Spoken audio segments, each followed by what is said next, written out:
بسم الله الرحمن الرحيم. ابدأ بكلمة أستغفر الله العظيم، هي أغلى نعمة مغفرة الرب الكريم. الذين آمنوا وتطمئن قلوبهم بذكر الله، ألا بذكر الله تطمئن القلوب. Make me alive again, give me a fresh start.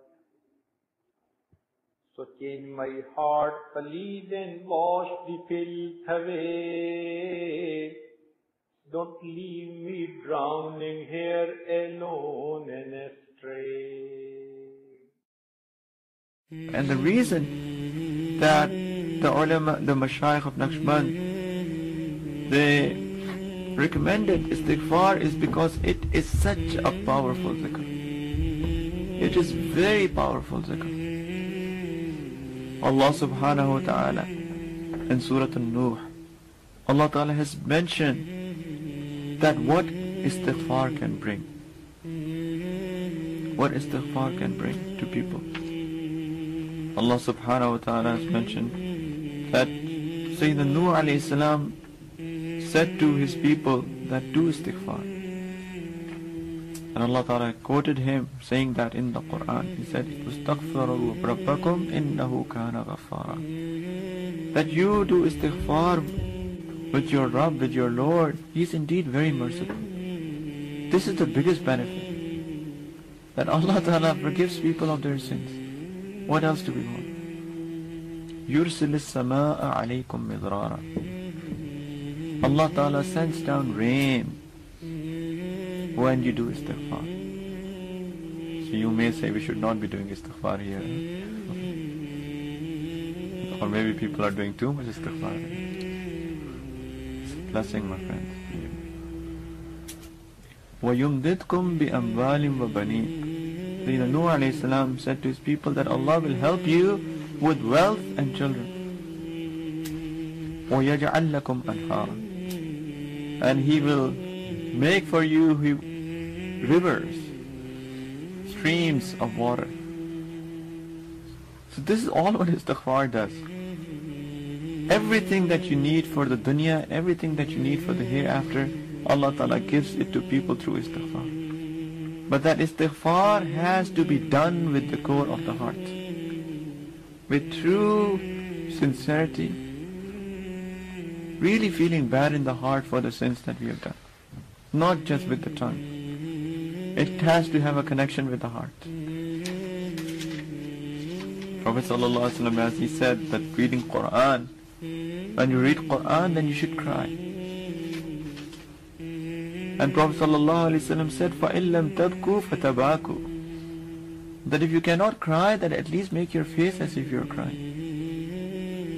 So even with Istighfar, we should literally cry for the sins that we have done. And if we cannot cry, at least we should make our face like as if we are crying. Because we should feel bad in our hearts for the sins that we have done in our life. And then ask for forgiveness. Hussain ibn Madni rahmatullah alayh, in his biography, it's written that after the Tahajjud, before Fajr, he would do the tasbih of Istighfar, and he would take the tasbih, the tasbih in his hand, and he would take an handkerchief and he would put it in front of himself, and he would do Istighfar and he would cry, and would wipe his eyes with that piece of cloth. And sometimes during that Istighfar he would go in such a sad state that he would even recite some sort of poetry out of that state that he will go into. It's written in the books that sometimes he would cry so hard as if people will not see him, that as somebody is beating him. as if somebody is beating him and he's crying out of the pain that he's getting. So this is the state that we should be in when we are doing istighfar, not astaghfirullah, astaghfirullah, astaghfirullah. Some people say, oh, I do istighfar while driving the car, is it okay? It's okay. But istighfar, there should be a state of the heart as well doing istighfar. It's not that just reciting istighfar, I have to do 100 in the morning, 100 in the evening. So let me do, I don't get time in my home, so while I'm driving to work, while I'm driving to madrasa, let's do istighfar on my way. Sure, you can do that, but that's not the ideal way, because istighfar should be done with the state of the heart, with the connection with the heart. And when we do istighfar, then we have to have that intention, as I said, that we should make a promise with our heart to Allah Ta'ala that, Ya Allah, I'm never going to repeat this again. And if I do that, then do istighfar tawbah again. So from the ma'mulat is that you do istighfar 100 times in the morning and 100 times in the evening. 100 times in the morning and 100 times in the evening. Another benefit of istighfar, Allah Ta'ala does not punish people when people do istighfar. Allah Ta'ala does not send azab on people when people do istighfar. Allah Ta'ala's punishments are very harsh. So one of the biggest benefits, as I said, that Allah Ta'ala forgives and He does not send His azab. Allah Ta'ala says that مَا كَانَ اللَّهُ لِيُعَذِّبَهُمْ وَأَنْتَ فِيهِمْ. When people would say, the mushrikeen, why is not Allah Ta'ala sending us azab if you feel that you are right and we are wrong? Allah Ta'ala said that Allah Ta'ala will never punish people, oh my beloved, when you are with them.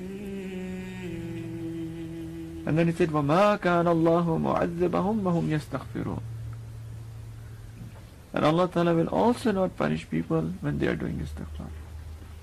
It's cold, it's late, everybody sleeping. I arise and ask Allah to forgive me. Oh Allah, you see, oh Allah, you know all the sins I do. I turn to you to forgive my sins in my heart. I'm your sinful slave, you're my loving Lord. I'm the one who runs away, oh Allah, guide me. My sins are mountains high, your mercy is so wide. Love me, guide me, forgive me.